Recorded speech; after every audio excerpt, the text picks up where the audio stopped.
Praise the lord. దేవుని ఉన్నతమైన నామమునకు మహిమ కలుగునుగాక.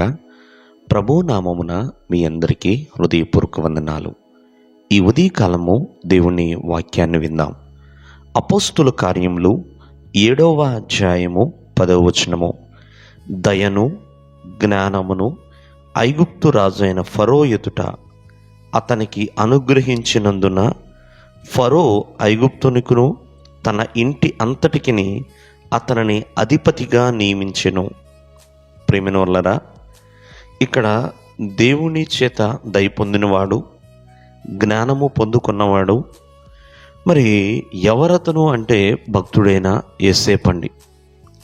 యోసేపు ఎంతగానో దేవుని ద్వారా దయా జ్ఞానమును పొందుకున్నవాడు, చక్కటి కళలకి భావాలు చెప్పగలిగినవాడు, మంచి ప్రార్థనాపరుడుగా జీవించినవాడు.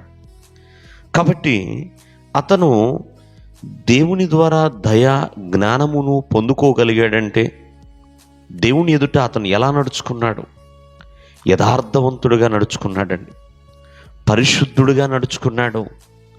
తన జీవితంలోనికి ఎన్నో ప్రతికూలమైన పరిస్థితులు వచ్చాయి. తన తండ్రికి దూరం అవ్వాల్సిన పరిస్థితి వచ్చింది. తన అన్నదమ్ములే తనకి విరోధముగా మారిపోయారు. తన కుటుంబం నుంచి ఎన్నో సంవత్సరాలు తను దూరం అయిపోయాడు. ఒంటరిగా పరాయి దేశంలో ప్రేమైన వాళ్ళరా చెరసాలలో బంధించబడి ఉన్నాడు. బానిసగా తను అమ్మబడ్డాడు. ఎన్నో శ్రమల మధ్య తను జీవించాడు.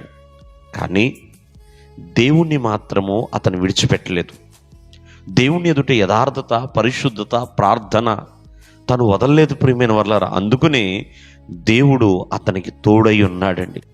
అతనిని ఫరో మరి ఇల్లంతటికి కూడా, ఐగుప్తు రాజు అయిన ఫరో యొక్క ఇల్లంతటికి కూడా అధికారిగా నియమించాడు అతనిని.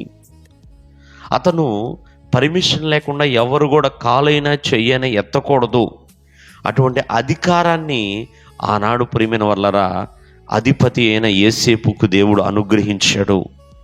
కారణము ఒకసారి ఆలోచించండి. దేవుని ఎదుట తను కలిగి ఉన్న చక్కటి ప్రవర్తన, తను చేసిన భక్తి, వాటన్నిటిని కూడా సమకూర్చిందండి.